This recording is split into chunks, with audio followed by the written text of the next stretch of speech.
금지옥엽 키운 내 자식들이 다들 독립하고 삶이 바빠 이제는 연락도 잘하지 않습니다. 세월이 흐를수록 시간은 더 빨라지고 부모가 늙으면 양로원에 가는 것이 이제는 당연해졌습니다. 오늘은 슬프지만 현실에서 일어나는 일들로 어느 작은 양로원에서 돌아가신 할머니의 시를 통해 노후의 삶과 소망에 대해 생각해보는 시간을 준비했습니다. 어느 양로원 할머니의 시. 간호사님들 무엇을 보시나요? 댁들이 저를 볼 때 무슨 생각을 하시나요? 현명하지 않고 변덕스러운 성질과 초점 없는 눈을 가진 투정이나 부리는 늙은 노인으로 보이겠지요. 음식을 질질 흘리고 대답을 빨리빨리 못하냐고 큰 소리로 말할 때면 전 정말 당신들이 좀 더 노력해 주기를 원했습니다. 당신들이 귀찮다고 주먹질을 할 때는 맞아가면서도 전 정말 안 움직이는 몸속에서 용기를 내어 헛손질로 남아 싸우고 싶었던 것이랍니다. 댁들이 하는 일도 못 알아차리는 것 같이 보이고 양말이나 신발 한 짝을 항상 잃어버리는 바보 같은 늙은 노인으로 밖에는 안 보였나요? 저항하든 말든 목욕을 시킬 때도 설거지통 그릇만도 못하고 대돌만도 못한 내 몸뚱이에 눈물도 쏟아냈지만 흐르는 물에 감추어져 당신들 눈에는 보이지 않았겠지요. 음식을 나누어 먹는 것이 아닌 그냥 먹여주는 댁들의 눈에는 가축보다 못난 노인으로 비추어졌던가요? 댁들은 저를 그런 식으로 생각하시나요? 댁들은 저를 그런 식으로 보시나요? 제 팔에 든 수많은 멍자국들이 당신들 눈에는 도화지 위에 아무렇게나 그려놓은 망가진 보라색 도라지 꽃으로 보이던가요? 간호사님들, 그렇다면 이제 눈을 뜨고 그런 식으로 절 보지 말아주세요. 이 자리에 꼼짝하지 않고 앉아서 나의 의지는 상실되어 댁들이 지시한 대로 행동하고 나의 의지가 아닌 댁들의 의지대로 먹고 온 몸에 멍이 들어도 아픔을 삭혀야 되었던 제가 누구인지 말하겠습니다. 제가 10살 어린 아이였을 땐 사랑하는 아버지도 있었고 사랑하는 어머니도 있었고 형제들도 자매들도 있었답니다. 16이 되었을 땐 발에 날개를 달고 이제 곧 사랑할 사람을 만나러 다녔답니다. 20살 땐 평생의 사랑을 평생 지키기로 약속한 결혼 서약을 기억하며 가슴이 고동쳤답니다. 25살이 되었을 땐 안아주고 감싸주는 행복한 가정을 필요로 하는 당신들 어린 시절과 같이 귀여운 어린 자녀들이 생겨났답니다. 30살이 되었을 땐 어리기만 했던 자녀들이 급속히 성장해서 서로 오래도록 지속될 관계가 맺어졌답니다. 40살이 되었을 땐 어리기만 했던 아들, 딸들이 성장해서 집을 떠나게 되었지만 남편은 제 곁에 있어 슬프지 않았답니다. 50살이 되었을 땐 제 자식들은 직장에서 일을 하고 손주를 제 무릎에 안겨주며 그때 비로소 인생의 맛을 느끼는 저 자신을 알게 되었답니다. 마침내 어두운 날들이 찾아와 내 옆에 있던 이가 먼저 하늘로 떠나게 되면서 앞으로의 삶을 생각해 보니 두려운 마음에 몸이 오싹해졌답니다. 자녀들이 모두 자기의 자식을 키우고 있는 그 모습을 보고 난 내가 알고 있던 지난 날들과 사랑을 한번 생각해 봤답니다. 저는 이제 늙은이가 되었는데 참으로 우습게도 늙은이를 바보처럼 보이게 만드는 것들을 보면서 세월은 참으로 잔인한 것 같다는 생각도 해봤답니다. 몸은 망가지고 우아함과 활기는 떠나버렸고 한때는 마음이었던 것들이 이제는 무딘 돌이 되어버렸답니다. 시체와도 같은 이 늙은이 속에는 아직도 어린애 같은 마음은 살아있어 가끔씩 다 망가진 이 가슴이 부풀어 오르는 때가 있답니다.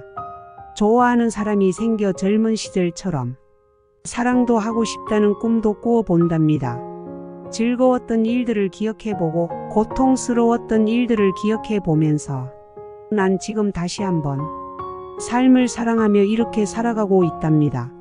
너무 짧고 빨리 지나간 지난 날들을 생각하면서 영원한 것은 아무것도 없다는 엄연한 현실을 받아들이기로 했답니다. 이제 사람들이여, 눈을 떠 보십시오. 투정이나 부리는 늙은이로 보지 말고 좀 더 자세히 나를 봐주세요. 당신의 아버지는 아니나 아버지일 수도 있고, 당신의 어머니는 아니나 어머니일 수도 있습니다. 그냥 가축에게 모이를 주듯 하지 마세요. 그냥 먹고 싶습니다. 멍들게 하지 마세요. 가슴 속에 멍을 안고 떠나지 말게 해주세요. 사는 동안 간절한 내 소망입니다. 이 시를 듣고 어떤 생각이 드셨나요? 만약 양로원에 보내지는 것이 피할 수 없는 시대의 흐름이라면 막연하게 걱정만 하고 있기보다는 내가 직접 행복한 노후를 준비하는 것은 어떨까요? 법륜 스님께서 말씀하신 인생 조언 3가지가 있습니다. 첫째, 행복을 구걸하지 않는 것입니다. 남이 어떻게 나오느냐에 따라서 행복과 불행이 결정된다는 것은 내 인생의 칼자루를 남이 들고 있는 것이나 마찬가지입니다. 남이 어떻게 하든 나는 아무 문제 없다는 생각을 가지고 삶의 중심을 잡고 살아보세요. 둘째, 모르면 묻고 틀리면 고치고 잘못했으면 뉘우치는 것입니다. 이것이 어떤 조건에서도 주눅들지 않고 내가 내 인생의 주인공으로 살아가는 방법입니다. 이런 자세로 인생을 언제든 일어날 수 있으며 용기가 생깁니다. 셋째, 오늘이 마지막 날인 것처럼 살아가는 것입니다. 누구나 죽는다는 것을 알고 있지만 마치 영원히 살 것처럼 오늘 하루를 허투루 보냅니다. 그러니 최선을 다하는 하루하루를 쌓아나가서 죽는 날 여한을 남기지 마시길 바랍니다.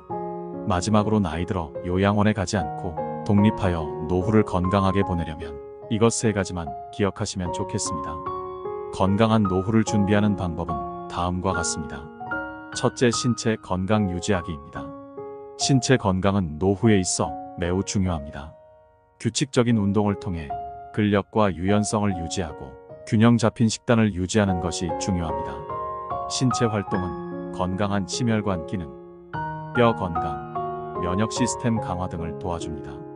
또한 금연, 음주량 조절, 건강한 체중 유지 등의 습관을 가지는 것도 중요합니다. 건강한 노후를 위해 가장 좋은 운동 중 하나는 유산소 운동입니다. 유산소 운동은 심혈관 기능을 향상시키고 신체의 대사를 촉진하여 신체 건강을 유지하는 데 도움을 줍니다.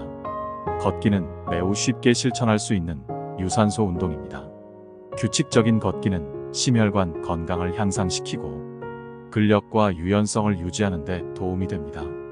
걷기는 관절에 부담을 주지 않으며 밖에서 산책하거나 실내에서 트레드밀을 이용하여 할 수 있습니다.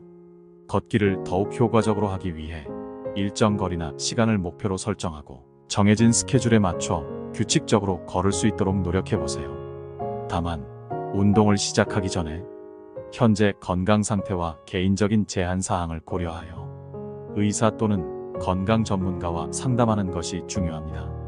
이들은 신체적인 상태와 운동 계획에 대해 적절한 조언과 지침을 제공할 수 있습니다. 둘째, 인지 활동 유지하기입니다. 노화는 인지 기능의 저하를 일으킬 수 있습니다.